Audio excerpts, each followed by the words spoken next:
11월 18일 정치회의 시작합니다. 민주당 이재명 후보와 국민의힘 윤석열 후보가 대장동 특검 재난지원금 남북군사합의 등 현안마다 맞붙었습니다. 이재명 후보는 오늘 깨끗하게 터는 차원에서라도 대장동 특검을 요구할 생각이라며 부산저축은행 부실 수사 논란도 언급했습니다. 윤석열 후보는 민주당의 동시특검 요구에 하라면 하라면서도 수사 대상을 몇 개씩 넣어 물타기 한다면 특검이 아니라 말장난이라고 주장했습니다. 도이치모터스 권오수 회장이 구속된 뒤 윤석열 후보의 부인 김건희 씨에 대한 여권의 공세가 가열되고 있습니다. 어제 김 씨를 개미얇게 비유했던 윤호중 원내대표는 오늘 공모 정황이 드러나고 있다며 야당 후보 부부가 나란히 조사받는 일이 머지않았다고 했죠. 윤 후보는 오늘 부인 관련 의혹을 재차 반박했는데 국민의힘에선 김 씨 수사를 대선 이후로 미뤄야 한다는 주장도 나왔습니다. 더불어민주당과 열린민주당이 합당 논의에 공식 착수했습니다. 민주당은 당대당 통합인 만큼 당명 개정까지 논의한다는 입장인데요. 대선을 앞두고 범여권 통합의 신호탄으로 해석됩니다. 이제 관심은 단일화를 둘러싼 정의당의 선택인데 이정미 선대위원장은 오늘 민주당은 부끄러움이라도 남았는지 궁금하다며 차가운 반응을 보였습니다. 오늘 준비한 소식 많습니다. 들어가서 본격적으로 정치부회의의 문을 열겠습니다.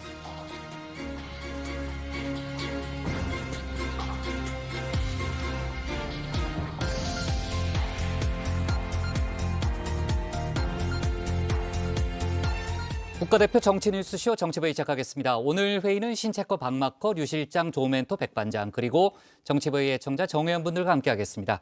속보 실시간 반영하면서 열어놓고 회의를 진행하겠고요. 조금 전에 속보가 막 들어왔어요. 또 마침 뭐냐면은 신체커 뭐 나가도 돼요. 일단 제가 얘기하고 있을 테니까요.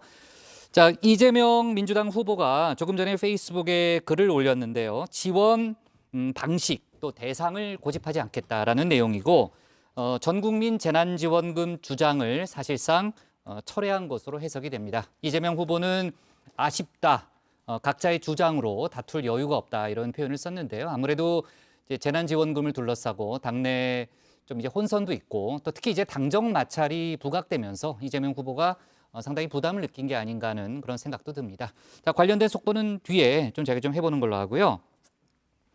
류 실장, 오늘 이제 열린민주당 또 이제 민주당의 통합 방안이 이제 발표가 됐잖아요. 이제 통합을 추진한다는 내용인데 조금 전에 이제 열린민주당이 긴급 최고위원회도 열었던데요. 당대당 통합 어떻게 해석을 해야 됩니까? 네, 일단 민주당에서 협상 대표를 맡은 우상호 의원이 오늘 기자회견을 열었습니다. 이재명 후보의 지지율이 답보 상태라면서 열린민주당과의 당대당 통합은 교착 상태에 빠진 이 대선 구도의 타결책으로 의미가 있을 것이라고 했습니다. 또 가능한 한 올해 안으로 절차를 마무리 짓겠다고도 했습니다. 네, 참 국민의힘은 오늘 선대위 인사안을 발표하진 않았죠? 네, 그렇습니다. 오늘은 이 윤석열 후보의 최측근인 권성동 의원이 당 사무총장에 임명됐다는 속보가 나왔고요. 선대위 인사안은 다음 주에 발표될 예정입니다. 몇 명 인사에 대해서 이 당 내부에 진통이 있는 것으로 알려졌는데 아마 이 박마커가 주민에서 소개할 예정입니다. 네, 박마커가 뭘 할지 다 알고 있군요. 네, 권성동 사무총장은 저희가 뭐 예상했던 그런 인사안이죠. 자, 관련된 얘기는 뒤에 좀 해보는 걸로 하고요. 신혜원의 뉴스픽 5부터 오늘의 정치부회의 출발하겠습니다.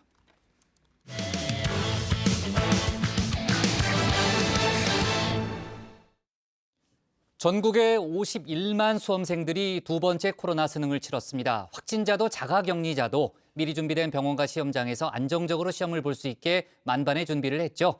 다만 코로나 확산세 심상치 않습니다. 신규 확진자 수가 역대 최다인 3,292명을 기록했고요. 병상 확보에도 빨간불이 켜졌습니다. 오늘 뉴스픽에선 수능과 코로나 또 여야 대선 후보 4인방의 첫 만남 등을 자세히 짚어보겠습니다. 네, JTBC의 가장 빠른 저녁 종합 뉴스, 다정의 문을 여는 뉴스픽 5입니다. 자, 오늘 준비한 픽은요. 두 번째 코로나 수능, 4인방 첫 조, 한일 빠진 한미일 회견, 불륜설 좌시안의 마지막 MG 논란 종결입니다. 자, 오늘 전국 51만 수험생이 수능 시험을 치렀습니다. 코로나 뚫고 학교 가느라 또 공부하느라 얼마나 고생이 많았을까요? 역경 속에 핀 꽃이 가장 아름답다라고 합니다. 오늘만큼은 여러분이 세상에서 가장 아름다운 꽃입니다. 겁내지 마 할 수 있어 뜨겁게 꿈틀거리는 날개를 펴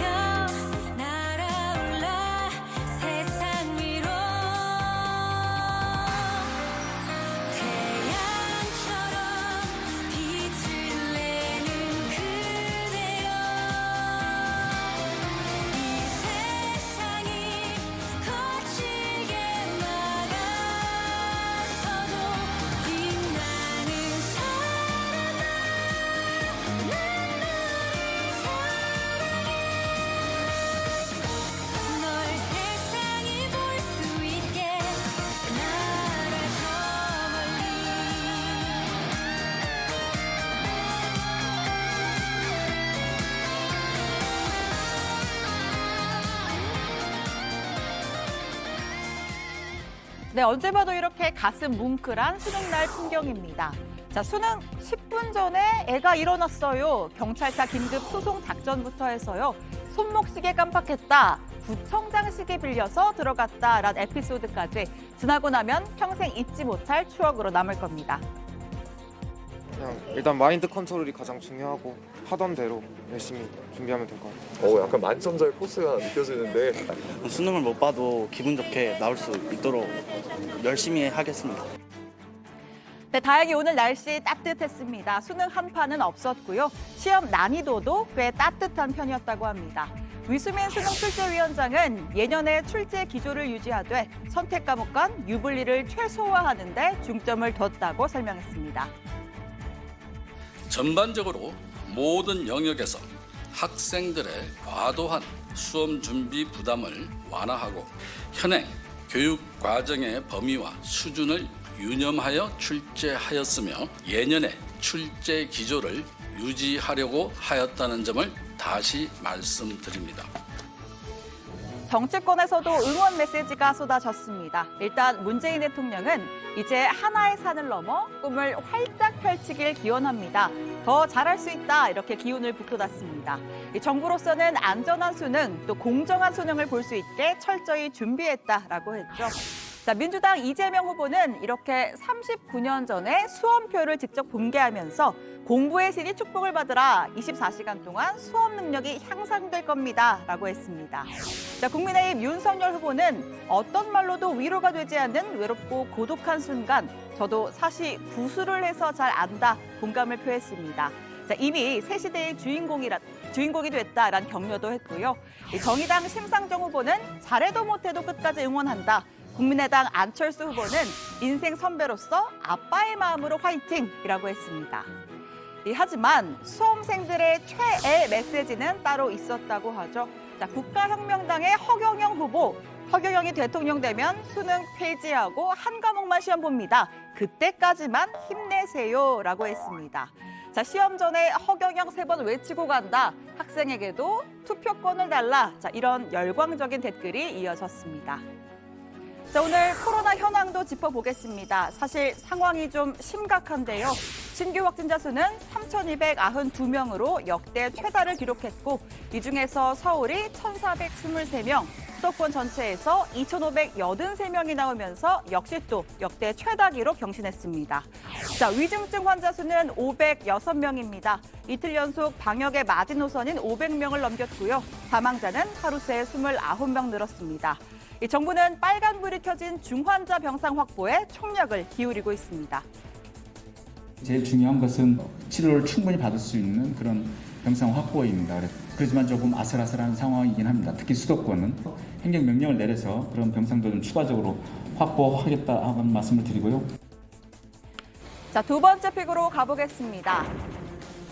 4인방 첫 교우입니다. 자, 오늘이 차기 대선 D-111 111일 전입니다. 자, 이재명, 윤석열, 심상정, 안철수 여야 4명의 대선 주자가 처음으로 한자리에 모였습니다. 언론사 주관 포럼에 나란히 참석해서 청년 계층화와 지역 불균형, 또 기후 위기 등에 대한 각자의 해법과 비전을 제시했습니다. 청년들이 느끼는 세대 내 불평등, 이 문제가 각별히 제 가슴에 와 닿았습니다. 정치인의 한 사람으로서 무거운 책임감을 느낍니다. 이제 우리는 공존의 힘으로 대한민국의 미래를 열어야 합니다. 미래 세대가 마음껏 도전할 수 있는 기회의 대한민국을 만들어야 합니다. 우리나라가 과연 세계 10위권의 노동 선진국, 성평등 선진국, 기후 선진국이 되었다고 말할 수 있습니까? 삶이 그만큼 나아지지 않은 것은 불평등 때문입니다. 한 해 막은 정책으로는 해결하기 어렵습니다. 담대하고 상식을 뛰어넘는 새로운 해법이 필요합니다. 네, 4명의 후보는 대한민국 미래를 위한 가장 시급한 과제가 청년 문제 해결이라는 데 한 목소리를 냈습니다. 자, 이재명 후보, 기성세대는 힘들었지만 그래도 개천에서 용이 나던 시대였는데 지금 개천은 다 말라버렸다라면서 청년 기본소득 지급을 약속했습니다. 윤석열 후보는 청년을 정치 이벤트로 소비하지 않겠다. 청년은 가장 중요한 국정의 파트너이자 정책 기획자라고 했는데요. 무엇보다 반칙과 특권 없는 공정한 기회가 중요하다고 강조했습니다. 지금 청년들은 마치 우리가 최근에 본 영화 오징어 게임의 참가자들처럼 생존 자체를 위해서 몸부림치고 있습니다. 경쟁은 전쟁이 돼버렸고 친구는 적이 되고 있습니다. 부모의 사회적 지위나 재력과 관계없이 동일한 출발선에 설 수 있도록 공정한 기회를 보장해달라는 것이 이 시대 청년들의 목소리입니다. 자, 안철수 후보는 구체적인 공약을 내놨습니다. 수시 폐지 후 수능과 내신으로 평가, 고용세습 및 채용 청탁 금지를 열거하면서 부모 찬스 없는 나라를 만들겠다고 했습니다. 심상정 후보는 청년들이 결혼을 포기하는 건 미래가 닫혀 있어서라면서 청년의 기초자산, 성평등 임금 공시 및 주 4일제를 실시하겠다고 약속했습니다. 자, 기후 위기에 대해서는요, 심각성에는 공감했지만 해법은 갈렸습니다. 이 후보와 심 후보는 재생에너지를 바탕으로 한 탈탄소 전략에 집중을 한 반면에 윤 후보와 안 후보는 탄소 중립을 달성하기 위해서 원자력과 신재생 에너지 둘의 믹스 전략이 필요하다, 이렇게 강조를 했습니다. 자, 네 후보의 첫 만남, 분위기는 어땠을지, 따로 대화는 나눴는지도 궁금합니다. 행사 후에 각자 일정이 바쁜 탓에 달리 이야기를 나누진 못했다고 합니다. 모이지는 않았어요. 네, 서로 마주치지 못한 분도 있고 따로따로 가서 이렇게 했기 때문에 그런 거 안 했습니다. 후보님과 어떤 대화를 나누셨나요? 아니, 대화할 시간이 없는 게 나가면서 들어가고 이렇게 해서 대화하고 인사만 그냥 했고 대화할 시간 없었습니다. 네, 이 네 후보들의 나머지 일정은요, 남은 상황실과 주민, 또 톡 쏘는 정치에서 자세히 전할 예정입니다. 오늘의 세 번째 픽은 한일 빠진 한미일 기자회견입니다. 자, 미국에서 한미일 세 나라 외교 차관들이 만났습니다. 문재인 대통령이 유엔 총회에서 제안한 종전선언 문제도 논의했는데요. 자, 곧 이어진 기자회견장에 한일 차관은 빠진 채 미국의 웬디 셔먼 국무부 부장관이 홀로 모습을 드러냈습니다. Republic of Korea First Vice Foreign Minister Che, Japanese Vice Foreign Minister Mori, and I just concluded our second constructive trilateral meeting. There are some bilateral differences between Japan and the Republic of Korea that are continuing to be resolved. And one of those differences, which is unrelated to today's meeting, has led to the change in format for today's press availability. 자, 어찌된 영문일까요? 최종건 1차관 설명에 따르면 일본 측이 우리 경찰청장의 독도 방문을 트집 잡아 불참 의사를 밝혔고, 이에 공동 기자회견이 무산됐다고 합니다. 일본이 다자 외교, 특히 미국과의 외교 현장에서 불협화음을 내면서까지 강하게 나온 건 상당히 이례적이죠. 자, 최종건 차관은 일본의 항의는 부질없고 부당한 조치라면서 수용할 수 없다고 반박한 것으로 전해집니다. 독도는 역사적, 지리적, 국제법적으로 우리의 고유 영토입니다. 독도에 대한 일본의 부당한 주장에 대해서는 단호히 대응해 나간다는 우리 정부 입장에 어떠한 변화도 없습니다. 이상입니다. 네, 네 번째 픽은 불륜설 좌시안해입니다. 김현지 전 경기도 비서관이 민주당 이재명 후보와 불륜 및 혼외자설 등 허위 사실을 유포한 네티즌 40명을 경찰에 고소했습니다. 이 고소장에 따르면 한 네티즌은 이재명 씨의 부인이 부부싸움 뒤 안화골절을 당했다. 원인은 김현지 전 비서관과의 관계가 들통났기 때문이다. 이런 글을 카카오톡 단체 채팅방에 올린 건데요. 자, 이에 대해 김현지 전 비서관은 자신은 선량한 시민이자 보통의 엄마다. 이 후보의 비서관으로 근무했다는 이유로 허위 사실이 유포돼 심각한 명예훼손을 당했다. 인내의 한계점을 넘어섰다라고 강조했습니다. 자, 김 전 비서관은 이재명 후보와 시민운동을 하면서 인연을 맺었고요. 성남시와 경기도에서 정진상 전 정책실장과 함께 이 후보를 지근거리에서 보좌한 최측근 실세로 꼽혔습니다. 자, 오늘의 마지막 픽은 MZ 논란 종결로 잡아봤습니다.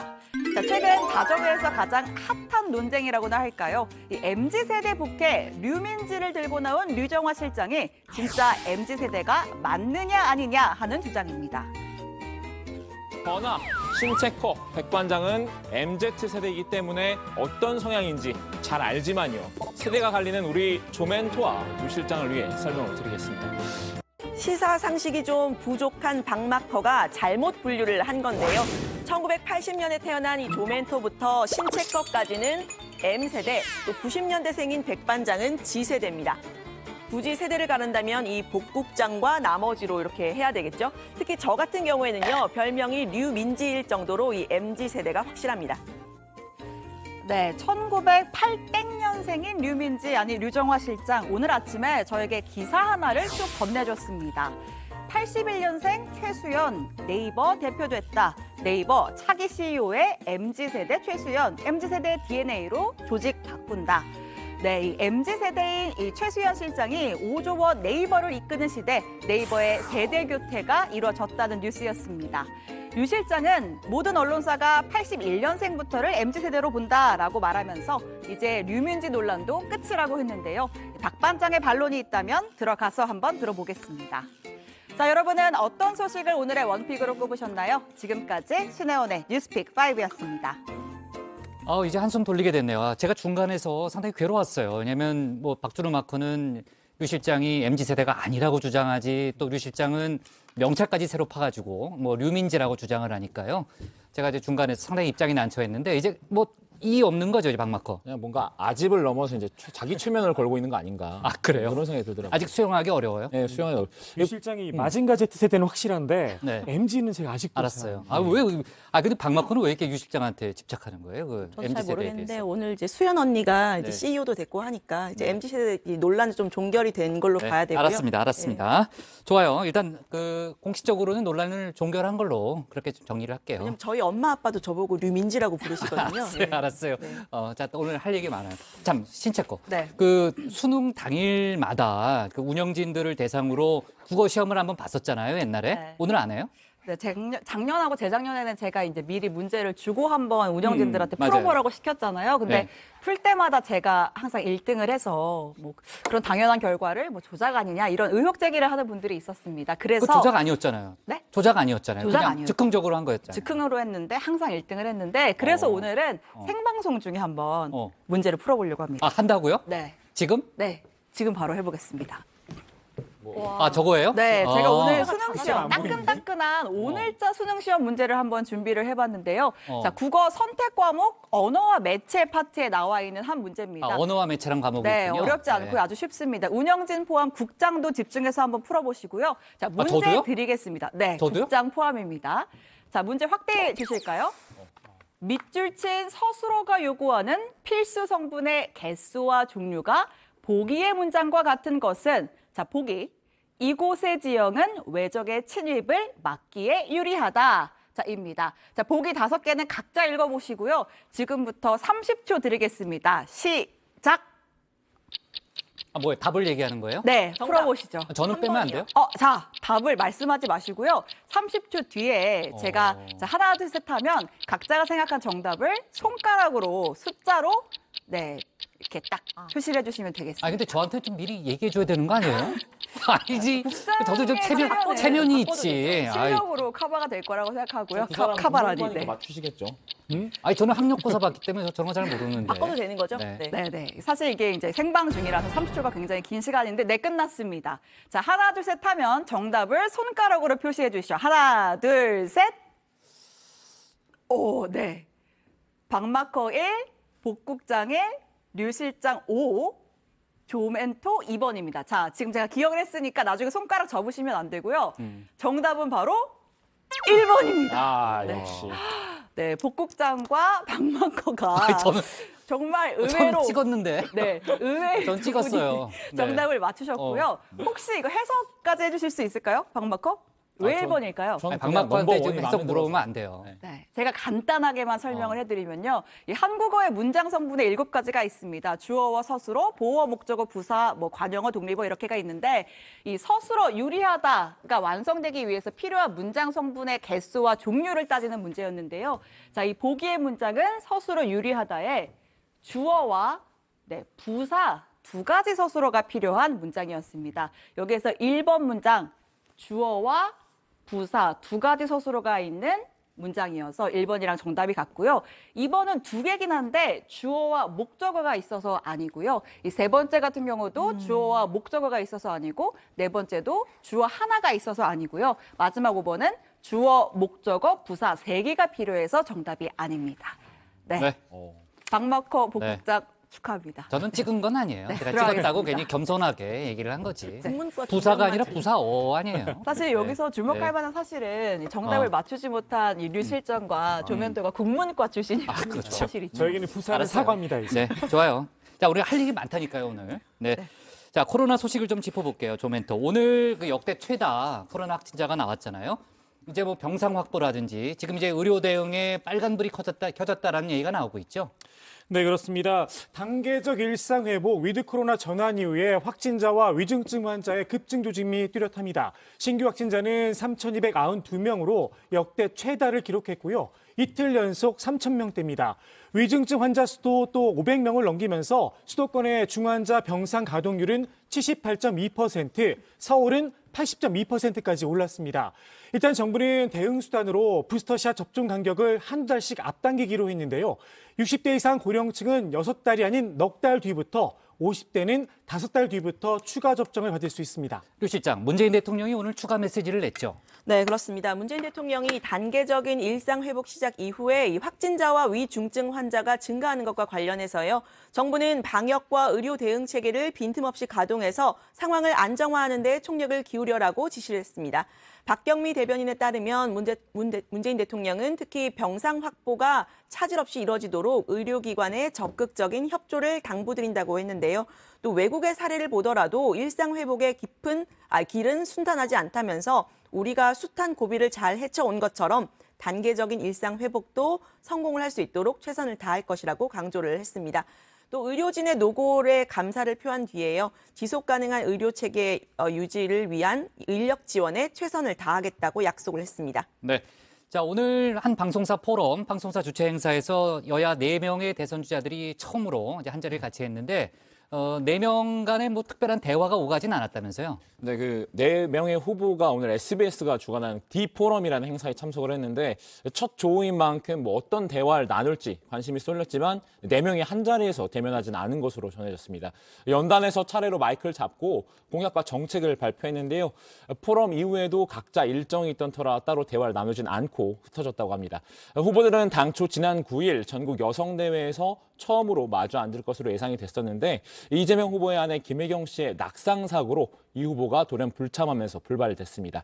그리고 오늘 처음으로 같은 행사에 참석한 겁니다. 네. 자, 신체커울은 오늘의 원픽은 뭡니까? 네, 오늘 국장이 선전하신 수능으로 한번 네. 잡아보겠습니다. 두 번째 코로나 수는 고생했어 꽃길만 걷자입니다.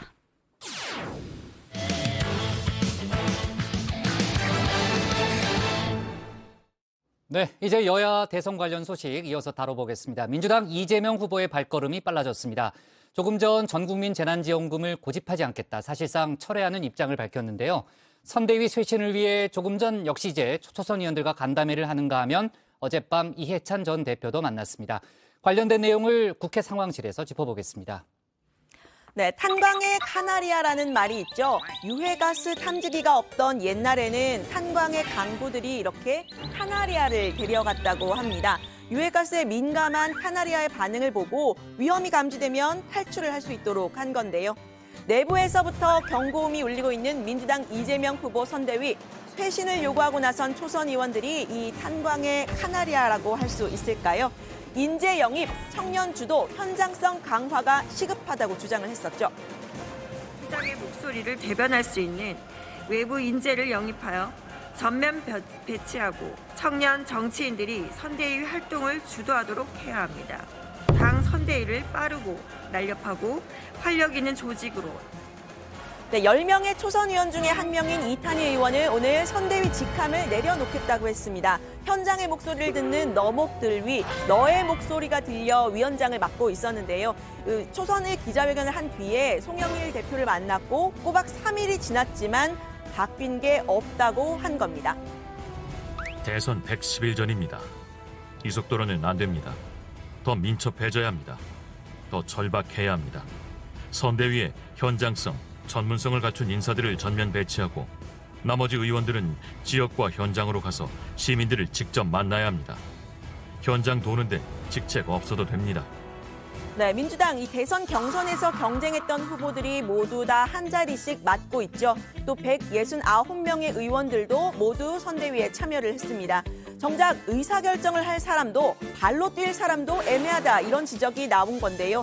이 후보와 가까운 정성호 의원도 선대위에 다이어트가 필요하다고 했습니다. 좀 더 강도 높은 쓴소리를 한 사람도 있었는데요. 양정철 전 민주연구원장입니다. 대선을 앞둔 의원들이 한가한 술자리도 많고 외유 나갈 생각을 하고 있다. 후보만 죽어라 뛰고 있다라고 한 겁니다. 전체적으로 우리 선대위의 확실한 컨트롤 타워, 그다음에 책임과 권한이 좀 모호하고 비효율적인 체제, 이런 것들을 좀 빨리 개선을 해야 된다는 뜻이고요. 매우 심각한 위기의식을 다들 갖는 것으로부터 출발을 해야 된다는 강조를 드린 겁니다. 네, 초선 의원들로 구성된 이 정당 쇄신 정치개혁 의원 모임은 오늘 이재명 후보를 직접 만나서 쇄신 요구를 했는데요. 관련 소식은 들어가서 이야기를 해보겠습니다. 역시 선대위의 기민함 그리고 현장성이 부족하다 지적했던 이재명 후보. 오늘 한 언론과의 인터뷰에서요. 선대위를 로마 군대에 비유를 하면서 로마 군단이 아니라 몽골 기병이 돼야 한다고 했습니다. 그러면서 이 측근들과 기민하게 실무를 논의할 수 있는 조직 별동대도 거론을 했는데요. 로마 군단이 출진 준비를 위해서 집에서 나오는 중이다. 몽골 기병대였으면 이미 나와 진격해서 점령했을 것이다. 속도를 더하자고 얘기하고 있다. 각자 역할을 충실히 하다 보면 별동대도 외곽 단체와 조직도 생기고 외부 인사 수혈을 하면 서서히 움직이지 않을까 싶다.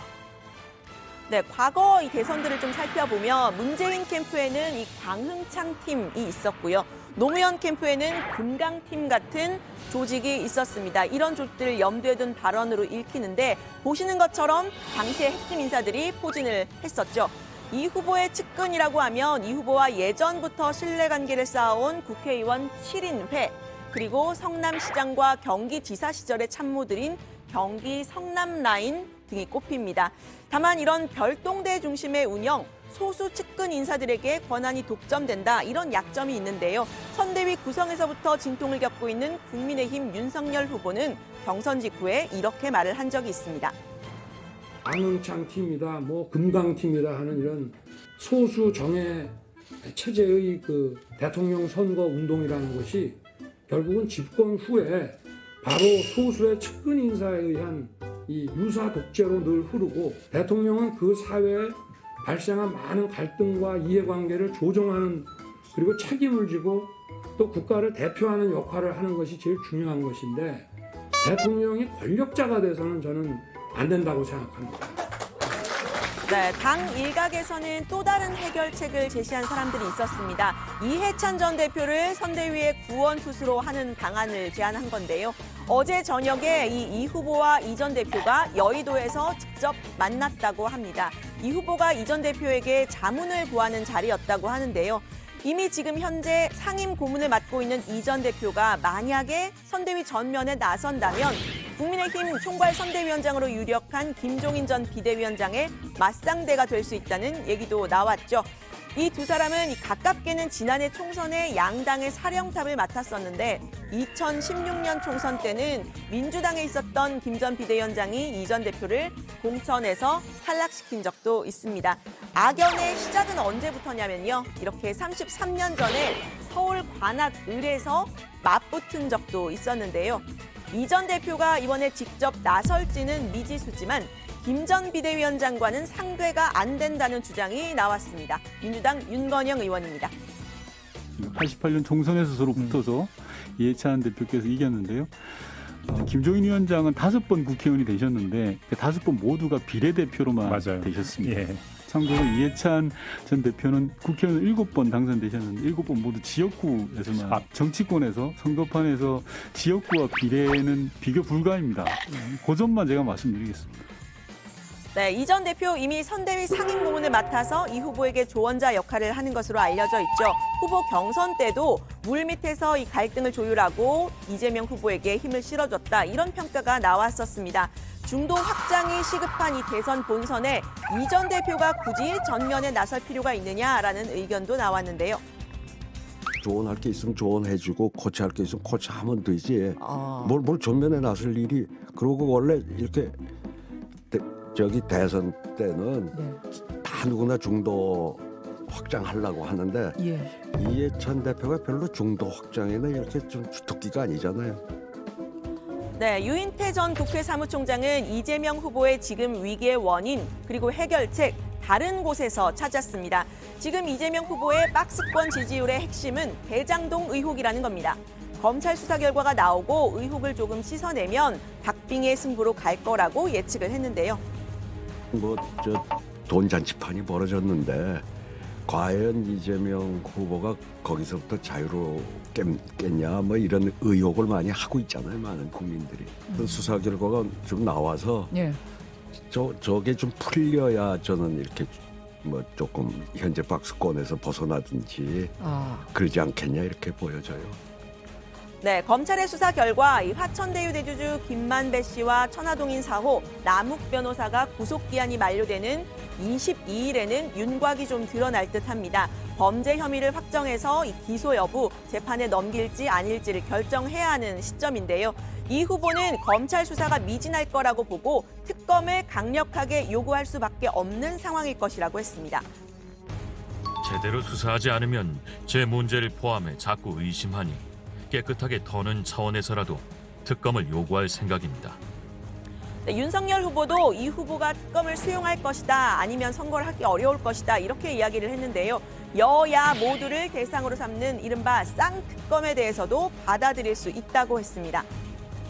좀 그 사람들에게 이런 뭐 거의 뭐 조에 가까운 1조에 가까운 그런 소위 그런 이익이 돌아갔기 때문에 이거에 대해서 뭐 국민들이 다 국민들 대다수가 이런 특검을 거론하고 있는데 해야 된다고 생각하는데 이 특검을 안 받고 선거를 할 수 있겠습니까? 쌍으로 가겠다면 가져가라 이 말이죠. 그러나 이걸 너무 과도하게 조건을 갖다 들이대서 물귀신 작전을 하면 그거는 특검이 제대로 되지를 않아요. 몇 개씩 갖다가 집어넣어가지고 물타기를 한다 그러면 그거는 특검이 아닙니다. 말장난이지. 네, 이번 선거의 또 다른 관심사라고 할까요? 후보 배우자들의 이야기입니다.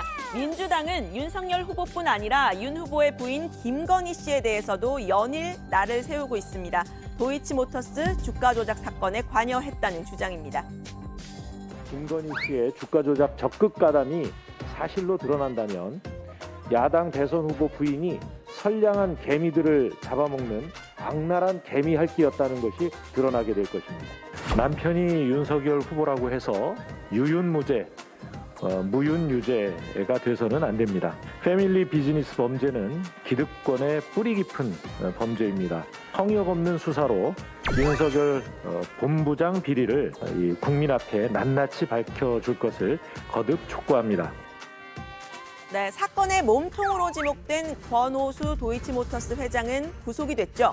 권 회장의 지시로 소위 선수 역할을 맡고 또 김건희 씨와의 연결고리 역할을 했던 이정필 씨 역시 이미 구속된 상태입니다. 김건희 씨에게까지 수사가 미칠지에 관심이 쏠리는 상황인데요. 김 씨는 지난 6월 인터넷 매체 뉴스버스와 인터뷰를 한 이후로 공식석상의 모습을 드러낸 적은 없습니다. 국민의힘에서는 지금은 수사 등 여러 상황 때문에 제약을 좀 받고 있지만 적절한 시기에 김 씨가 활동을 할 것이라고 했습니다. 그 윤석열 후보의 부인께서 뭐 사업을 하고 계시는 분이라서 좀 사회적으로는 굉장히 그 사교성도 있고 그렇다고 들었습니다. 좀. 네, 민주당은 이재명 후보의 부인 김혜경 씨와 관련해서 적극적으로 대처를 하는 모습을 보이고 있죠. 낙상 사고와 관련한 이 악성 루머를 퍼뜨리는 유튜버와 네티즌들을 고발하고 당시 119 구급대 사진 등도 적극적으로 공개를 했습니다. 김 씨의 집 앞에서 밀착 취재를 하면서 김 씨의 수행원을 김 씨로 오인해서 보도한 언론사에 대해서는 적극적으로 반박해서 사과를 받아내기도 했는데요. 그런데 이 후보 측에서 이 수행원의 옷차림을 일부러 과하게 했었다 이런 이야기도 나왔습니다. 배우자와 관련된 여야 후보들의 대응도 지켜봐야겠습니다. 오늘 블랙 의상은 그쪽에서도 좀 잘한 것 같지는 않은데 그거 또 달라붙어서 차가 몇 대씩 하니까 걔네들 좀 골탕 보이려고 이쪽에서 오히려 장난질 치는 것 같더라고요. 그러니까 뭐 골탕을 먹이려 그랬는지 모르겠지만 결과적으로는 골탕을 먹은 셈이에요, 기자들이. 아니 의도가 골탕을 먹이려고 했다고 하는 소리 들었어요, 제가. 네, 이재명 후보는 오늘 저녁 한국 시리즈 4차전을 관람할 예정인데요. 부인 김혜경 씨도 동행을 한다고 합니다. 방금 전에는 전국민 재난지원금 고집하지 않겠다 한 걸음 물러섰죠. 어제는 이해찬 전 대표를 또 지금은 정당 개혁을 요구하는 초선 의원들을 만나면서 선대위 쇄신을 고민하고 있는데요. 관련 소식은 앞으로도 다정회에서 전해드립니다. 오늘 발제 이렇게 정리합니다. 선대위 쇄신 나선 이재명, 이해찬 만나고 초선 의원들과 간담회, 별동대도 거론. 네. 자, 앞서 시작할 때 제가 간단히 이제 속보로 얘기했습니다만, 이제 일단은 오늘 나온 속보, 조금 전에 나온 속보부터 얘기를 하고 갈게요. 이재명 후보가 전국민 재난지원금 주장을 사실상 철회했다는 거죠? 네, 사실 최근 들어서 이 전국민 재난지원금을 두고 당정 간에 좀 이제 이견이 대단한 좀 갈등이 있었는데, 있었죠. 네, 네. 이재명 후보가 이제 새로운 입장을 밝혔습니다. 전국민 재난지원금을 고집하지 않겠다 이렇게 페이스북에 쓴 건데요. 여야 합의 가능한 것부터 즉시 시행하자고 했습니다. 야당이 반대하고 있고 정부도 예산 구조상 어려움을 들어서 난색을 표하고 있다면서 한 걸음 물러선 건데요. 이 지원금의 지원 대상과 방식을 고집하지 않겠다. 전국민 재난지원금 합의가 어렵다면서 어렵다면 이 소상공인 자영업자 피해에 대해서라도 시급히 지원에 나서야 한다라고 했습니다. 또 국민의힘 윤석열 후보를 향해서 50조 원 지급을 얘기한 바 있으니 반대하지 않을 것이다 이렇게도 말했습니다. 네. 자, 그리고 이재명 후보가 조금 전인 오후 4시 초선 의원들로 구성된 정당 쇄신 정치개혁 모임과 간담회를 하고 있다는 거죠? 네, 그렇습니다. 이재명 후보는 이제 이 간담회에서 선대위의 지금 문제는 속도가 떨어지고 현안에 대한 반응이 예민하지 못하다는 지적이 나왔다라고 이야기를 했습니다. 이 간담회가 끝나고 나서 간단한 현안에 대한 질답도 했는데요. 아, 지금 끝나긴 했어요? 예. 네네. 네, 윤석열 후보가 오늘 특검을 받아야지 선거가 가능하다라고 한 발언에 대해서 입장을 밝혔습니다. 윤석열 후보가 조건을 붙인 게 이해가 안 간다. 잘못한 게 없으면 피할 이유가 없다고 한 겁니다. 대장동 관련 의혹에서도 개발 이익의 실제 사용처가 규명이 돼야 하는데 수사가 미진하다면서 여야 합의에 의해서 특검을 해야 한다고 이야기를 했습니다. 아, 잠시 후에 그 한국 시리즈 야구장 간다고 그랬죠? 네. 네, 그걸로 이동을 해야 되니까요. 오늘 오후에 이제 잠시 후에 야구장을 찾고 거기에 부인 김혜경 씨가 같이 간다는 거죠? 네, 그렇습니다. 오늘 저녁 한국 시리즈 4차전 경기를 관람을 하는데요. KT 위즈와 두산 베어스가 맞붙는 경기입니다. 최근 2030 MZ세대의 표심을 확보하기 위해 친근한 행보를 하는 일환인데요. 이 후보는 오늘 부인 김혜경 씨와 김웅룡 전 야구 국가대표팀 감독과 함께 관람할 예정입니다. 앞서 국민의힘 윤석열 후보도 지난 14일 한국 시리즈 1차전을 직관했습니다. 어제는 서울권대학 언론연합회 주최 간담회를 찾았는데요. 공정성 회복이 시대 과제라면서 저는 불공정의 피해를 받았지만 그걸 극복했다. 여의도 출신 주류 정치인도 아니고 화려한 스펙이 없음에도 제가 지지받는 이유라고 생각한다고 했습니다. 네, 이 후보는 대학생들을 향해서 부동산 문제에 대해 다시 한번 사과를 했습니다. 민주당이 미움받는 제일 큰 이유가 부동산 때문이라면서 안타까움을 드러냈는데요. 문재인 정부의 부동산 정책과 선을 그은 거란 분석도 나왔습니다. 직접 들어보시죠. 노력했다고는 해도 어떤 결과는 평생 벌어도 집을 살 수 없는 상황이 되어버린 거죠. 그리고 어느 날 갑자기 벼락거지가 되어버렸다. 그점에 대해서는 저도 더불어민주당의 주요 구성원이고 그래서 또 한 번 정말 사과드립니다. 정말 너무 많은 사람들한테 고통을 줬어요.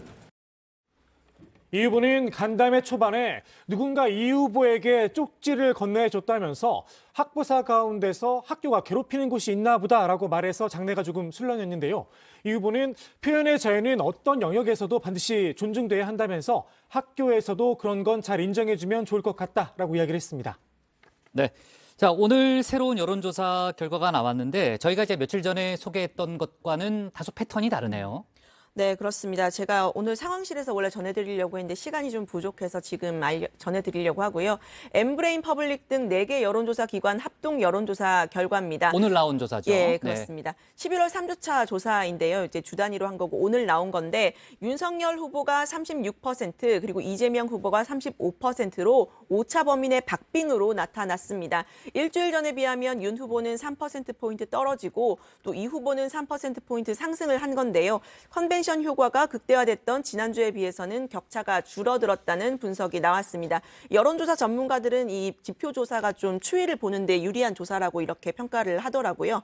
민주당에서는 최근에 이제 지지율 격차가 벌어지는 여론조사 결과에 대해서 선대위 쇄신 논의가 분출을 했는데 이 추이를 좀 더 지켜봐야 할 것으로 보입니다. 네. 자, 추가로 여론조사가 더 나오면요. 저희가 관련된 내용도 함께 분석을 좀 해보겠고요. 어제 양정철 전 민주연구원장이 국회에 와서 후보 혼자 뛰고 있다. 민주당 의원들은 절박함이 없다. 이렇게 쓴소리를 했잖아요. 어제 제가 이제 속보로 전한 바 있는데 여기에 비판적인 의견을 또 밝힌 인물도 있죠. 네, 그렇습니다. 이 정치 원로로 꼽히는 유인태 전 국회 사무총장입니다. 이재명 후보가 혼자만 뛰는 듯한 모습이 오히려 문제다 이렇게 지적을 했는데요. 선대위 안에 있는 사람들은 지혜를 모아야 하는데 이 후보 스타일이 그렇지 않다는 겁니다. 이 당내 비주류로서 이 추진력을 강점으로 삼아서 대선 후보라는 자리까지 왔는데 그렇기 때문에 선대위 내부 소통이 부족한 것 아니냐 이런 지적을 한 겁니다. 자, 유인태 전 사무총장은 혼자서 뛰어왔다는 게 이재명 후보의 강점이자 단점이 될 수 있다라고 했습니다. 네. 자, 그리고요. 그 종로 재보궐선거 출마가 또 상당히 또 거론되는 이제 임종석 전 청와대 비서실장이 오랜만에 또 한마디 했네요. 네, 그렇습니다. 이재명 후보를 직접 거론하진 않았는데요. 맥락을 보면 여권을 겨냥한 것으로 보입니다. 임 전 비서실장은 정권 교체도 정권 재창출도 적절치 않은 표다. 정권 심파라는 구호는 부당하고 불편하다 이렇게 썼는데요. 마지막까지 애쓰는 대통령에게 수고한다, 고맙다 해줄 수는 없는 것인가?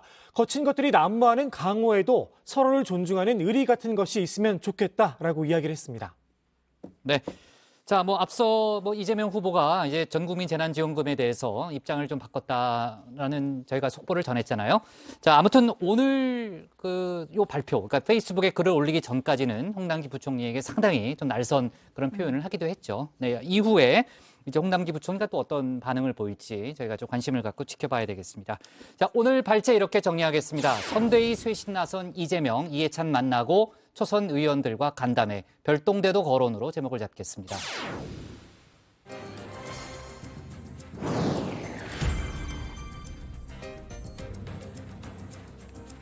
놓쳐선 안 될 뉴스들을 쉽고 빠르게 전해드리는 백다혜의 이 시각 다정회입니다. 지금 시각 5시 17분인데요.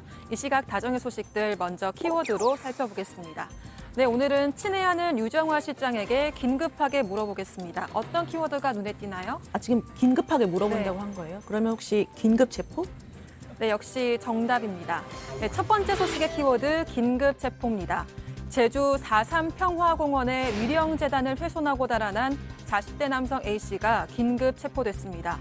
A씨는 어제 저녁 4.3 평화공원에 침입해 위령재단과 조형물에 쓰레기를 쌓고 불을 지른 혐의를 받고 있습니다. 범행 동기 등 사건을 조사 중인 경찰은 방화 혐의를 적용할지에 대해서도 적극적으로 검토할 방침이라고 밝혔는데요. 평화재단 측은 4.3 희생자를 모독하고 유족들의 가슴에 못을 박는 이런 폐륜적 행위는 규탄해야 하고 반드시 근절돼야 한다고 전했습니다. 한편 4.3 평화공원은 제주 4.3 사건의 아픈 역사를 기억하기 위해 지난 2008년에 문을 열었습니다. 돌무더기 형태의 위령재단에는 4.3 영령을 상징하는 위령 조형물인 꺼지지 않는 불꽃이 설치돼 있습니다. 다음 소식의 키워드는 대만 침공입니다. 중국의 대만 침공 능력이 이미 상당한 수준에 이르렀다고 분석한 미국 의회의 보고서가 나왔습니다. 미 의회 자문기구인 미중 경제안보검토위의 새로운 연례 보고서에 담겨 있는 내용인데요. 보고서는 대만 침공이 중국에게 위험 부담이 크지만 2만 5천 명 규모의 군대로 사이버 공격, 미사일 공격과 봉쇄 등을 시도할 수 있다고 지적했습니다. 또한 2030년까지 중국이 배치할 지상 발사 전략핵 미사일 수가 미국과 대등해질 수 있다며 중국의 핵 전력 강화에 주목했는데요. 중국 지도부가 기존 노선에서 탈피하고 한정적인 핵무기 선제 사용이라는 새로운 전략을 세울 수 있다며 우려했습니다. 마지막 소식의 키워드는 대필 의혹입니다. 장가오리 중국 전 부총리와 원치 않는 성관계를 가졌다고 폭로했던 테니스 선수 펑사이의 행방이 묘연한 가운데 그가 썼다는 이메일이 중국 관영 매체를 통해 공개됐습니다. 메일에는 성폭행 의혹은 사실이 아니며 나는 실종되지도 않았다. 아무 문제 없이 집에서 쉬고 있다는 내용이 담겨 있는데요. 하지만 메일의 수신자인 여자 프로 테니스 투어 스티브 사이먼 대표는 오히려 펑사이의 안전과 행방에 대한 걱정이 커졌다고 성명을 발표했습니다. 그 메일을 펑사이가 썼는지 믿기 어렵다며 여러 차례 펑사이와 연락하기 위해 노력했지만 실패했다고 주장했는데요. 한편 전 세계 테니스 스타들도 해시태그 운동을 통해 중국 당국에 펑사이의 소재를 밝히라고 촉구했습니다. 지금까지 이 시각 다정의 백다혜였습니다. 네, 백반장 수고 많았고요. 다음은 박준우 마커의 주민으로 갑니다.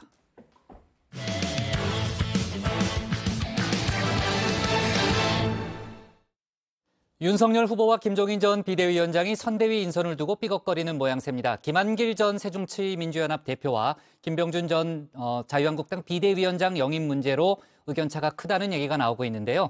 주민에서 관련 소식 정리해봤습니다. 신디그 감독은 우리가 5대0으로 졌을 때 어떤 얘기를 하셨습니까? 심한 얘기를 하셨나요? 욕했나요? 육두문자국 나가. 안정환 씨가 지난 2002년 버스 히딩크 감독과의 일화를 소개하는 장면이죠. 히딩크 감독이 경기에서 패한 선수들을 강하게 질타했다는 내용인데요. 사실 감독과 선수가 늘 합이 맞을 수는 없는 노릇입니다. 소통이 잘 안 되는 경우도 더러 있을 텐데요. 국민의힘 선대위 총감독으로 복귀를 앞두고 있는 김종인 전 비대위원장 그리고 주장인 윤석열 후보 두 사람 사이에 뜻이 잘 맞지 않는 것 같습니다. 선수 엔트리 구성을 놓고 이견을 보인 건데요. 중리 선정한 오늘의 인물 김종인 감독과 윤석열 주장 선수입니다. 그냥 인물만 몇 명 갖다가 통합위원장이라고 앉혀놓고 보면 통합인데. 윤석열 후보 어제 김종인 전 위원장과 만나 당 선대위 인적 구성을 두고 얘기를 나눴습니다. 둘의 의견이 엇갈렸다고 하는데요. 이르면 오늘 선대위 1차 인선 결과를 발표할 계획이었죠. 둘의 생각이 달라 발표도 다음 주 중반으로 미뤄졌다고 합니다. 문제가 된 엔트리 후보는 2명입니다. 먼저 한 명은 김한길 전 새정치민주연합 대표인데요. 윤 후보는 선대위와 별개로 후보 직속 특별위원회를 두겠다는 구상입니다. 바로 국민통합위원회인데요. 위원장으로 김 전 대표를 마음에 뒀습니다. 김 전 위원장은 별로 탐탁지 않은 모양입니다. 박근혜 대통령 선거 때도 국민통합위원회를 해봤잖아요. 결국 거기 가지고 국민통합이 돼요? 본질적인 거를 제대로 해결을 해야지 국민통합이라는 게 이루어지는 것인데. 하지만 윤 후보도 한다면 하는 성격이죠. 정권교체 하겠습니다. 김 전 위원장의 반대에도 본인 의사를 밀어붙였습니다. 윤 후보는 김 전 위원장과 회동 이후 어제 오후 8시쯤 김한길 전 대표와 만났는데요. 윤 후보가 김 전 대표를 국민통합위원장으로 모실 계획이 바뀌지 않았음을 시사하는 겁니다. 이렇게 감독과 주장 사이 의견이 나뉘는 또 다른 엔트리 후보는 김병준 전 자유한국당 비대위원장인데요. 윤 후보는 김병준 전 위원장에게 상임선대위원장을 맡기는 방안을 고려하고 있습니다. 선대위는 총괄선대위원장 아래 상임선대위원장, 그 아래 공동선대위원장 이렇게 이어지는 3단계 지휘 체계로 구성될 것으로 보이는데요. 김병준 전 비대위원장이 이렇게 상임선대위원장을 맡을 경우에는 김종인 전 위원장 바로 아래서 손발을 맞추게 되는 셈입니다. 김종인 전 위원장은 김병준 전 위원장의 영입에도 회의적인 반응을 보였다고 합니다. 자, 여기서 오늘은 특별히 캐스터 2분을 추가로 모실 예정입니다. 감독과 주장의 신경전을 벌이는 이유를 해설해 주실 분들인데요. 이준석 국민의힘 대표와 김병민 국민의힘 선대위 대변인입니다. 언변이 출중한 속마음 해설위원들이죠. 윤 후보가 김한길 전 대표, 김병준 전 비대위원장과 손을 잡으려는 이유는 대체 뭘까요? 국민의힘의 내부 인사들뿐만 아니라 한때 민주당이 몸을 담았지만 지금 정권에서 벌어지고 있는 정책 실패라든지 여러 가지 편가르기에 실망했던 많은 사람들을 더 폭넓게 포용하기 위한 인재 영입에 위한 노력들을 많이 하고 있거든요. 김병민 캐스터의 말에 따르면 윤 후보가 중도 확장을 염두에 두고 있다는 건데요. 삼각편대를 편성하겠다는 계획입니다. 경륜과 안목이 뛰어난 김종인 위원장, 그리고 거기에 더해 중도 외연 확장성이 있는 김한길 전 대표, 그리고 진영을 벗어난 합리적 정치 행보를 보여온 김병준 전 비대위원장, 이렇게 삼각의 축을 맡아줬으면 하는 바람인데요. 과거 민주당 계열의 반문재인 호남 인사들까지 아우르는 반문 빅텐트를 펼칠 요량인 것 같습니다. 특히 김 전 대표는 대표적인 반문 인사로 꼽히죠.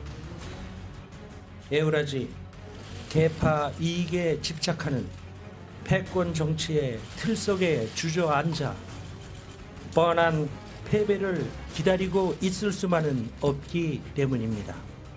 그렇다면 김종인 전 위원장이 김 전 대표를 거부하는 이유는 뭘까요? 일단 표면적인 이유는 이렇습니다. 기구만 하나 만들어 놓고 사람이 그 몇 사람 들어간다고 해서 국민 통합이 되는 게 아니라고. 그런 짓은 괜히 국민한테 오히려 빈중만산이 별로 효과가 없어. 이제 이준석 캐스터가 나설 차례인데요. 김 전 위원장의 속마음은 이런 것 같습니다. 지금 통합을 막 우리가 진행한다 하더라도 컨셉이 잘 잡혀야지 국민들한테 효과가 있는 것인데 이게 반문 집합소 같이 돼버리면은 저는 이거는 또 다른 2020년 총선의 재판이 될 수 있다. 반문 인사들만 모아놓는 인사는 국민 통합과 거리가 있다는 의미인데요. 김 전 대표의 상징성에도 문제가 있다는 지적입니다. 김한길이란 이름을 들으면 통합보다는 다른 이미지가 떠오른다는 건데요.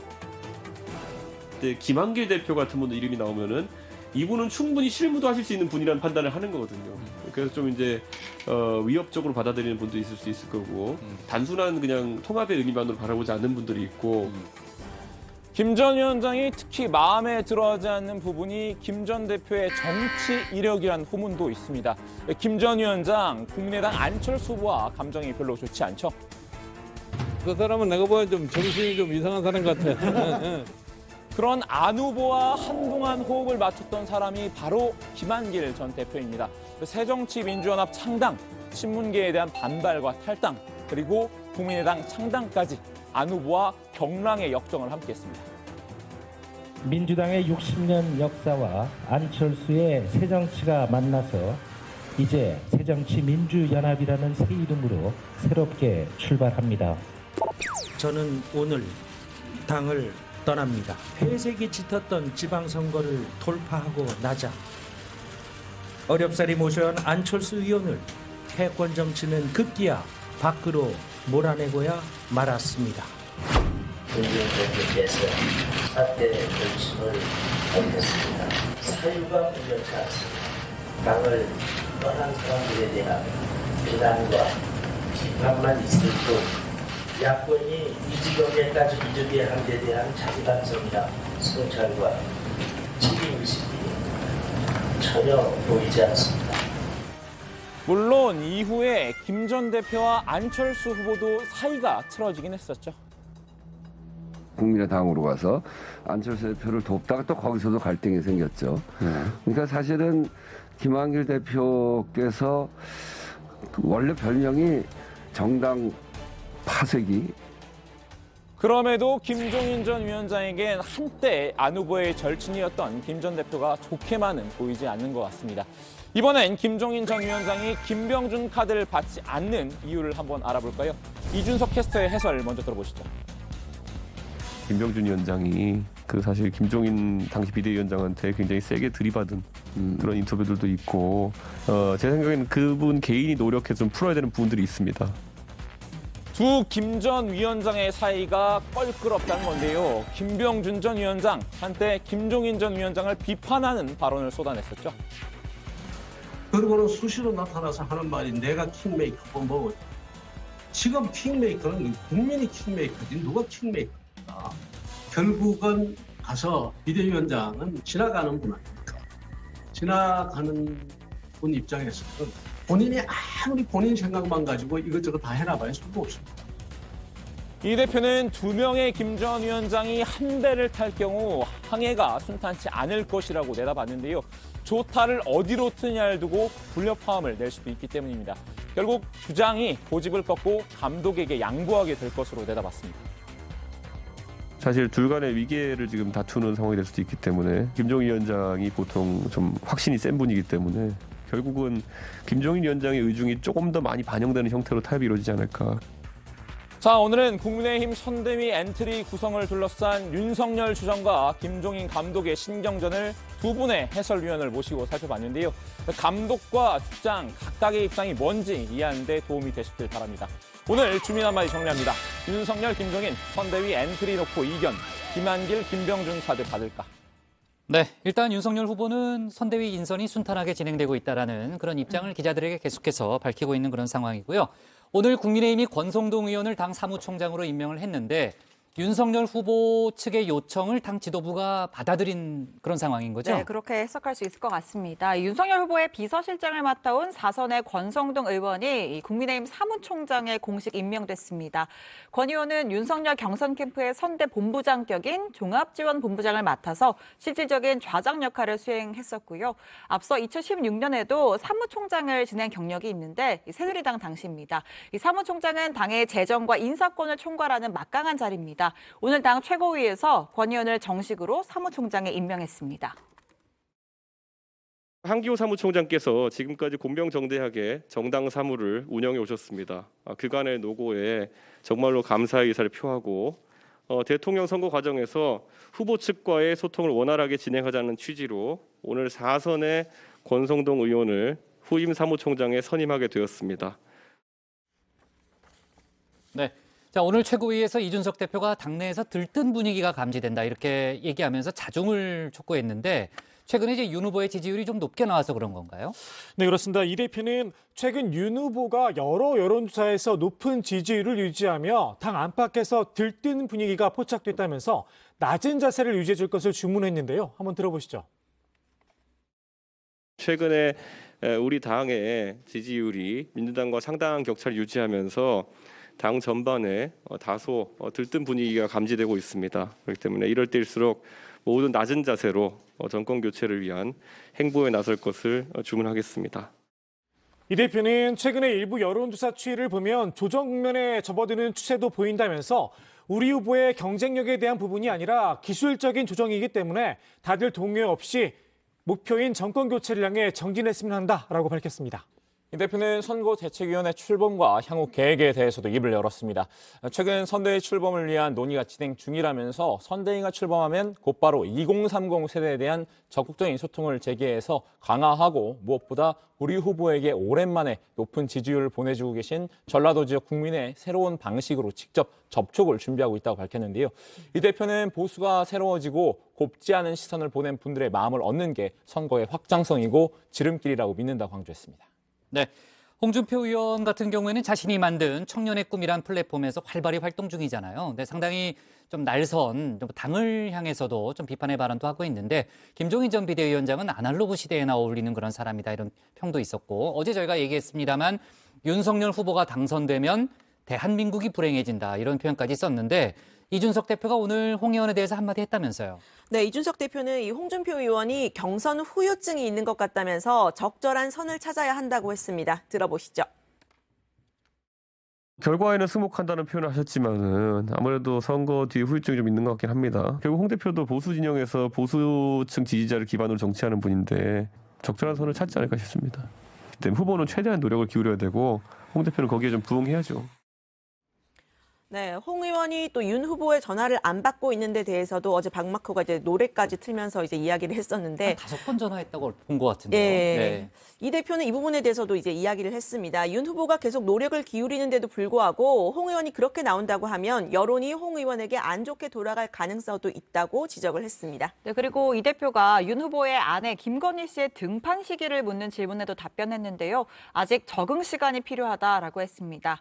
자, 이 대표는 윤 후보도 정치적으로 활동을 한 지가 얼마 안 됐고 이재명 민주당 후보 부인이야 당연히 성남시장 부인으로서 그리고 경기도지사 부인으로서 공적인 활동을 일찍 시작한 케이스이기 때문에 적응이 됐겠지만 윤 후보 경우에는 가족 전체가 적응하는 시간이 필요해 보인다라고 말했습니다. 네.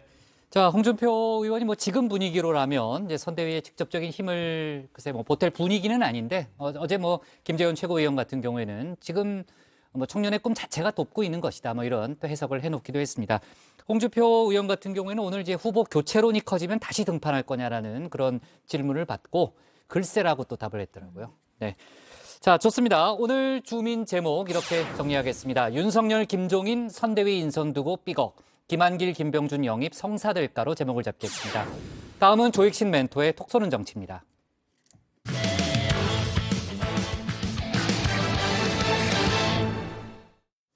오늘 나온 속보죠. 더불어민주당과 열린민주당이 합당을 추진하기로 했습니다. 민주당은 올해 안에 합당 작업을 마무리하겠다는 입장인데요. 중도층 확장에 앞서 지지자 통합을 먼저 진행하겠다는 겁니다.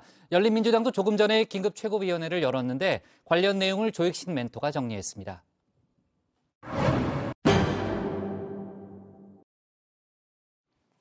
더불어민주당과 열린민주당이 당대당 통합 논의를 시작했습니다. 어제 송영길, 최강욱 두 대표가 통합을 추진하기로 합의를 했다고 하는데요.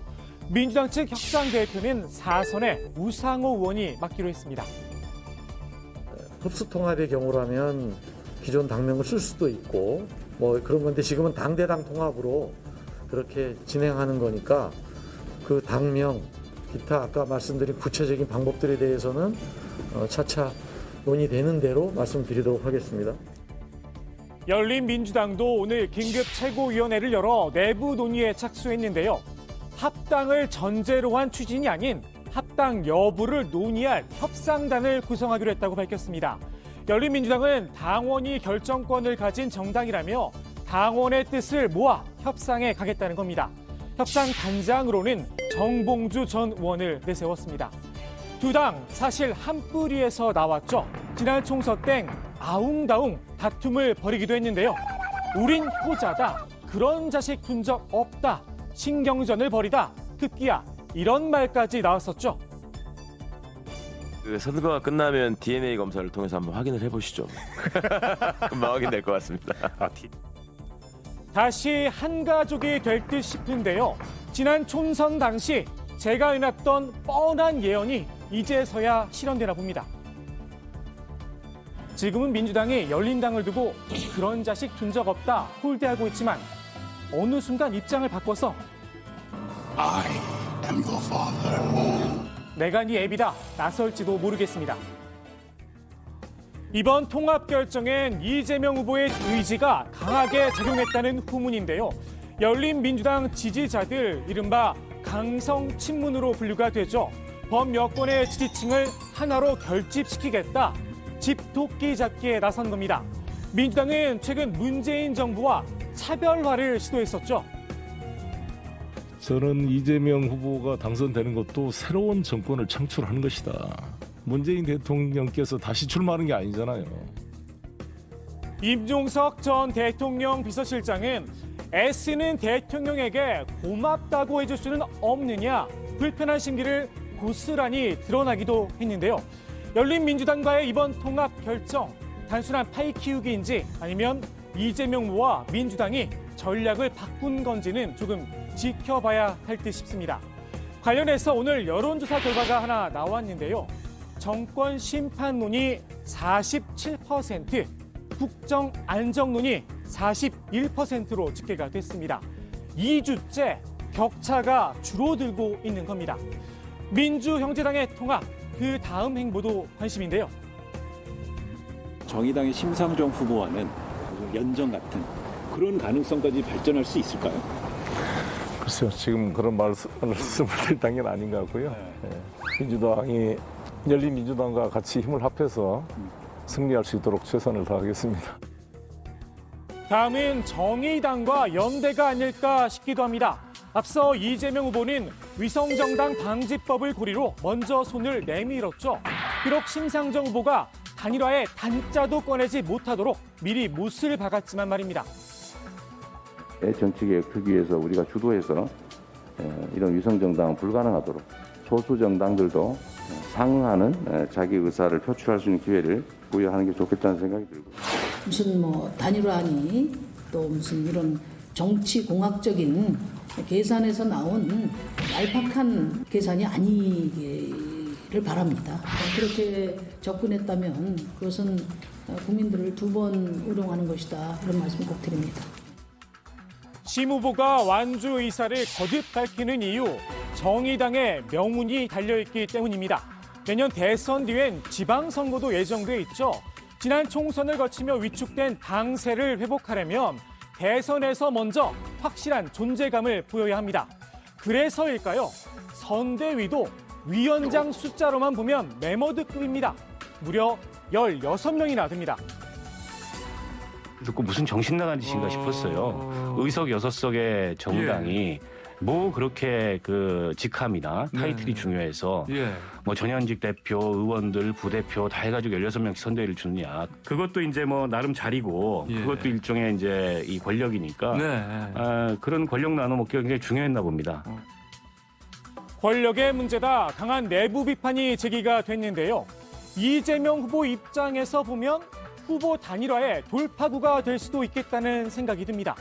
공동정부 구성, 지방선거 후보 단일화 카드를 던져볼 수도 있겠죠. 진보 진영의 후보 단일화, 여론은 어떨까요? 필요하다는 의견 46.3%에 이릅니다. 다만 보수 진영의 단일화를 요구하는 목소리가 좀 더 높긴 한데요. 52.7% 과반을 넘어섰습니다. 보수 진영 단일화의 키 국민의당 안철수 후보가 쥐고 있죠. 국민의힘 김재원 최고위원은 안 후보와 꼭 단일화를 이뤄내야 한다고 목소리를 높였는데요. 윤석열 후보의 정치력을 보여줘야 한다는 겁니다. 안철수 대표에게 정권 교체에 함께 동참할 수 있는 기회도 주고 그분의 또 생각, 그분이 정치하는 또 목표가 있을 것 아닙니까? 그것을 함께 이뤄가는 과정이 또 다른 그 정치이자 윤석열 후보자의 정치력이라고 생각하거든요. 하지만 안 후보의 생각은 다릅니다. 완주하겠다는 뜻을 분명히 했는데요. 거대 양당 후보 가운데 한 사람이 당선되면 내전이 일어날 수도 있다는 총평도 내놨었죠. 이번엔 운전자론을 꺼내들었습니다. 음주운전은 불법이고 초보 운전은 불안하지 않습니까? 그런데 저는 지금까지 보시면 아시겠습니다만 10년간 무사고 운전자입니다. 안 후보와는 앙숙이 돼버렸죠. 국내힘 이준석 대표, 정상은 아니다. 안 대표의 운전 방식을 문제 삼았습니다. 저는 그럼 1차선에서 5차선까지 급차선 변경하신 분은 정상이냐고 이제 제가 딱 해묻고 왔거든요. 다 아시겠지만 원래 왼쪽으로 가시려다 오른쪽으로 급차선 변경하셨잖아요. 그분은 깜빡이 양쪽으로 켜고 가실 때도 있습니다. 또 수틀리면 좌회전하는 거 아니냐 꼬집기도 했는데요. 아무래도 국민의 형제당 사이의 단일화는 쉽게 물꼬가 트이기 어려울 듯합니다. 안 후보는 국민의힘보단 제3지대 후보들 사이에 연대에 방점을 찍고 있는데요. 일단 정책 연대부터 시작하자는 입장이죠. 여러 가지 정책들을 한번 서로가 서로를 모르니까 비교를 하면 좋겠다. 그래서 그중에서 같은 정책이라면 그런 정책은 공조할 수 있는 것 아니겠는가. 그 정도 말씀을 드렸습니다. 정의당 심상정 후보는 공통분모는 양당 체제 종식이라며 가능성을 닫지는 않았습니다. 새로운 물결 김동연 후보도 고조를 마쳤습니다. 진심이 있다고 하면은 만나서 대화하는 것에 대해서는 조금 더 주저하지 않겠다. 그 가능성을 배제하지 않겠다 이렇게 말씀드립니다. 세 사람의 단일화를 촉구하는 단체죠. 대선 전환 추진위는 양당 체제 종식을 위한 공동선언을 제안했는데요. 소수 정당들이 뭉쳐 연정을 해야 한다 목소리를 높이고 있습니다. 오늘의 톡 쏘는 한마디, 대선 전환 추진위 신지혜 대변인의 말로 대신하겠습니다. 나는 짜장면, 짬뽕 말고 버섯 탕수가 먹고 싶다.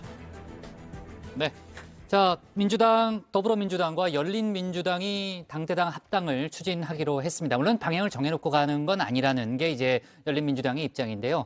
민주당에서는 올해 안에 합당 작업을 마무리한다는 그런 입장을 기자회견을 통해서 밝혔고요. 국민의힘과 정의당은 오늘 나온 이 속보, 그러니까 통합과 관련해서 비판 입장을 냈죠. 네, 국민의힘은 의미 없는 야합이라고 평가절하했는데요. 허나 수석 대변인은 심판의 날은 다가오는데 민심은 멀어져가니 어떻게든 영끌이라도 해보겠다는 심산이라고 지적했습니다. 합당을 한다 해도 아무런 감동도 없을 뿐더러 민주당에서 국민이 심판해야 할 대상만 늘어났을 뿐이라는 겁니다. 네, 정의당은 민주당은 부끄러움이라도 남았는지 궁금할 뿐이라고 직격했습니다. 이정미 공동상임선대위원장은 거대 양당 둘 다 결국 아바타 정당을 만들어서 국회의원 뺐지만 부당수급을 한 후에 자기 집으로 돌아갔다면서 민주정치에 심대한 해악을 끼친 위성정당 논란은 반드시 평가받을 것이라고 비판했습니다. 네. 자, 새로운 물결의 김동연 후보가 어제 광주 5.18 민주묘지를 참배했죠? 네, 이 광주를 찾은 김동연 후보 첫 일정으로 국립 5.18 민주묘지를 참배했습니다. 행방불명자 묘소와 제2묘역 그리고 망월동 5.18 구묘역이라고 불리는 민족민주열사 묘역을 찾았습니다. 이 구묘역 입구에는 이른바 전두환 비석이 박혀 있죠. 김 후보는 비석을 여러 차례 밟으면서 역사의 심판을 받아야죠라고 말하기도 했습니다. 또 김 후보는 광주 정신을 이어받아 새로운 나라를 만드는 데 온 힘을 바치겠다 이렇게 각오를 다지기도 했습니다. 네. 자, 정부가 오늘 개식용 금지를 위한 사회적 논의를 시작하기로 했죠. 조멘토. 네, 그렇습니다. 총리실은 오는 25일 국정현안 점검 조정회의에서 개식용 문제를 논의하기 위한 추진 방향을 발표할 예정이라고 밝혔습니다. 지난 10월부터 국무조정실과 농림축산식품부, 식품의약품안전처 등 관계부처가 협의를 진행해 왔다고 하는데요. 사회적 합의를 토대로 개식용 금지를 추진하는 데 의견을 모았다고 설명을 했습니다. 앞서 문재인 대통령은 지난 9월 이제는 개식용 금지를 신중하게 검토할 때가 되지 않았는가라고 밝힌 적이 있는데요. 통일실 관계자는 이번 개식용 문제 해결을 위한 논의는 문 대통령의 개식용 금지 검토 지시의 연장선상에 있다 이렇게 밝히기도 했습니다. 네, 자 오늘 나온 외교안보 관련 소식도 좀 간단히 짚어볼게요. 유엔이 북한의 인권 침해를 비판하는 북한 인권 결의안을 채택했죠? 네, 그렇습니다. 그 유엔 총회 산하 제3위원회가 북한의 인권 침해를 비판을 하고 개선을 촉구하는 북한 인권 결의안을 통과시켰습니다. 지난 2005년 이후에 17년 연속으로 결의안을 채택한 건데요. 우리나라를 포함한 회원국 전원이 동의했습니다. 올해 결의안에는 북한 당국의 코로나19 사태에 제대로 대응하라고 촉구하는 내용도 담겼는데요. 국제 백신 기구인 코백스와 협력해서 적기에 백신을 공급하고 국제단체 직원들의 입국을 허용해야 한다는 겁니다. 또 인도주의 구호물자 수송을 우선해야 한다고 촉구했습니다. 이번 북한 인권 결의안 채택과 관련해서요. 통일부가 입장을 내놨죠. 네, 통일부 당국자는 한반도 평화와 남북관계 발전을 통한 북한 주민의 인권 증진을 위해서 계속 노력하겠다고 밝혔습니다. 결의안의 취지가 이행되도록 북한 주민의 인권의 실질적인 개선을 위해 노력할 것이라고 했는데요. 북한 주민의 인권이 실질적으로 개선될 수 있도록 유엔 등 국제사회와 함께 노력한다는 것이 정부의 기본 입장이라고 했고요.